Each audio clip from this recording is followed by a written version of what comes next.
Hello guys! Welcome back to my YouTube channel, and for today's video, we are now back again for another vlog. Pero itong vlog na to guys, ay hindi ito yung karaniwan na ginagawa kong vlog kasi most of my contents kasi it composed of travel and events and whatsoever. So ito, first time ko itong gagawin guys. So guys, this vlog is all about skincare. Typically, my under eyes, as you can see, is maitim na talaga siya. Ayun o, malaki siya at maitim. Siguro di lang masyadong evident kasi dahil may light. At magna-9 na kasi ng gabi. And kailangan ko na kasi itong i-vlog ngayon kasi gagawin natin to for 2 weeks. Kumbaga, ipapakita ko sa inyo yung journey ko sa pag-apply ng product na to. So, ang product na ito is, ito siya. Yan. Eye Depuff Mask. So, kung avid watcher ko talaga kayo, ay charot, avid watcher. Kung nanonood talaga kayo ng mga vlog ko, napapansin nyo, siguro guys, na lagi kong sinasabi na ang laki na ng eye bags ko, maitim na, luwang-luwa na, diba? So, ang reason kung bakit malaking eye bags ko, I have only 2 reasons. So, yung first reason is, of course, it's my fault. Puyatera talaga ako. I mean, lahat naman siguro tayo gustong-gusto magpuyat, diba? Ako kasi yung tipo na tao na kapag yung mga 11 or 12 na ng gabi, gising pa rin. So, yun nga, throughout the years talaga, kahit na nag-aaral pa lang ako, puyatera talaga ako. As in. And second reason kung bakit malaking aking eye bag is, ito is, hypothesis ko lang. Ito based on my research lang kasi meron kasi talaga ako allergy rhinitis guys. So, ibig sabihin, typically sa usok or sa alikabok. So, kapag na-expose ako dun sa mga ganon, talagang nag-trigger yung allergy ko. Talagang bahing ako ng bahing. Tinisipon ako, tapos nagiging teary na yung eyes ko. Tapos medyo parang nagkakaslight na sinak ako. Tapos na-research ko na kapag daw pala ganon, ang allergy rhinitis is nagkakaroon daw siya ng pwede ka rin magkaroon ng eye bags kasi nga pag nag-trigger yung allergy mo is parang nagtuswallow yung dito mong part. Ayun, kaya isa rin siya sa mga main factors ng eye bags guys.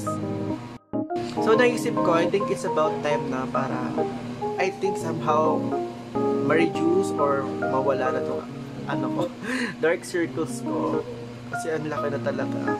So ito yung so far nakita ko sa internet, specifically sa TikTok. So marami siyang magandang reviews and I hope gumana siya. So guys, let's talk about the product. So nabili ko to sa Shopee for around 200 pesos. And ang composition niya is meron siyang hyaluronic acid, vitamin C, and nicotinamide. So guys, ito pala is merong 50 pieces. Tapos sa loob niya meron siyang tweezers. So gagamitin niyo siya para kumuha ng isang sheet. So ito siya guys, no? Ayan siya. So as you can see guys, honest tayo, hindi ko pa siya nabubuksan kasi hindi ko pa siya nagagamit. So ito yung tweezers niya. So ito, so hindi siya glass guys, plastic lang siya. Ayan. So bago tayo magpatumpik-tumpik guys, simulan na natin ngayon na. Let's start! So ito na guys, ito na yung unang beses na mag-apply tayo. So ayun, medyo asin lang siya kasi nahuhulog siya ayan o, hindi siya matikit. So I think dapat kapag magdalaga ito is dapat nakahiga ka or somehow nakataas yung ulo mo kasi may instances na parang dumudula siya, you know. Pero ayun, okay naman. And also guys, nakalimutan ko pala sabihin sa inyo is, ayan, nahulog na naman siya. So sabi sa box is dapat daw i-apply siya for 10 to 15 minutes. Ayan. So ayan guys, humiga na ako. Kasi kapag nakatayo kasi or nakaupo, nahuhulog siya. Kaya ayan, umupo na lang ako, humiga na lang ako. Kasi natanggal siya ang dulas niya. And ayun guys, also share ko lang din, may napanood ako na pwede daw ito ilagay sa ref para kapag mag-a-apply daw kayo nito is meron siyang cooling effect. Lang, share lang.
Hi guys! So we're back.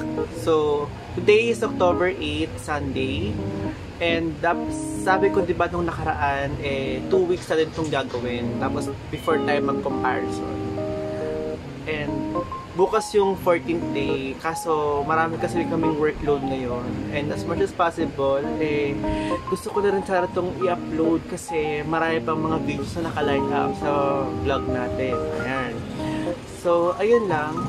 So, today is our 13th day sa pag-apply ng ito. Once a day ko lang pala siya nalagay kasi marami yung ginagawa. Ayan, natanggal na. So, tanggalin na nga natin kaya na ba ito nakalagay. So, ayan. So, sa experience ko pala guys, medyo naaasar lang ako kasi yung ditong part kasi pag natutuyo na siya, nawawala na yung dikit niya sa skin. So, nangyayari, nahuhulog or lumilitaw siya ng ganyan. So, nakakailas kasi, di ba, napanood yung mga videos kanina. So, kailangan ko pa siyang i-ganon ulit. So, I think much better na pag maglalagay ito is kailangan nakahiga sana para hindi nahuhulog yung sheet, di ba? Ayun. So, ito na guys. Huwag na tayo maghintay. Huwag na tayo magpatumpik-tumpik pa. Gawa na tayo ng comparison ng before and after 13 days of using this product. Let's go!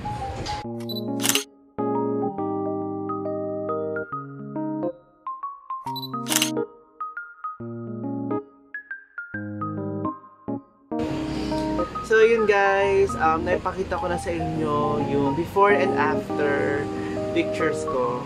So, as you can see, ito na yung under eye ko ngayon. Yung pause lang. Ayan na siya. So, guys, ito na ang ating judgment. So, when it comes to the effectivity, I can say na somehow, effect naman siya. Pero, hindi naman nawala yung dark circles. Parang siguro, nag-lighten lang siya ng konti. Ayan, guys. So, feel ko kulang pa. Feel ko dapat mas tuloy-tuloy pa to. I guess. So, and also guys, I think depende talaga sa tao kasi ayan, sa akin kasi talaga malaki na yung eye bags ko. So, I think mas marami pa kailangan dito Pero overall guys, so far so good siya. Pero I think hindi lang ito talaga yung para sa akin kasi nga I think yung sa akin kasi is worst case scenario na kasi matagal na tong sa akin, pero may effect naman siya para sa akin. Medyo nag-lighten lang yung eye bags ko, pero yung eye bags ko nandiyan pa rin talaga siya. Medyo nag-lighten nga lang siya. Siguro iba-iba talaga tayo.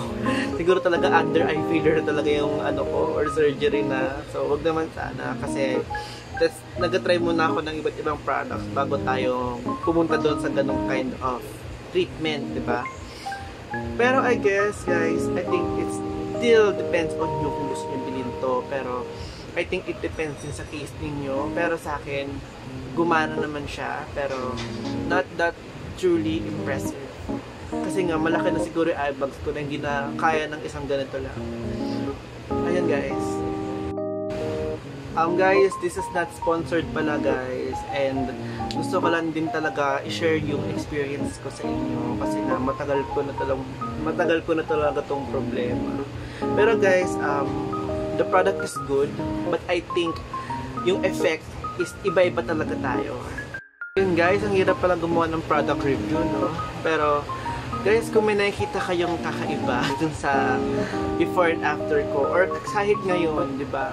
Ngayon na itong under eye ko ngayon, feel free to comment down below kung meron kayong insight or thoughts or recommendation para sa akin and para sa mga iba't ibang mga viewers dito. So yun lang guys, the product is good and siguro tuloy-tuloy ko na yung paggamit nito guys. And I think gusto talaga din matanggal yung eye bags natin. I think hindi lang dapat tayo nakadepende sa isang produkto. Like for example, matulog tayo ng maaga, wag tayo magpuyat, or iwasan natin yung talagang pag-i-scroll sa social media lalo na pag matutulog tayo. So I think nasa diet din natin, nasa lifestyle din natin yung yung appearance sa eye bags natin. I think aside sa pag-rely on products, I think not just using their product itself, I think mas meron din talagang factor yung maging yung healthy lifestyle natin. So I guess for me, aside from using this, itutuloy ko talaga to guys. Pero I think kailangan ko rin ng onting disiplina, like matulog na maaga, avoid foods na hindi healthy, and syempre dapat lagi tayong happy, char. So yun lang guys, thank you for watching this video and sana nakatulong ako sa inyo. And don't forget to hit the like button, mag-comment kayo kahit anong gusto nyo guys, kung may questions man kayo, concerns or additional information. And also do not ever forget to subscribe. So thank you guys. Thank you. Bye-bye.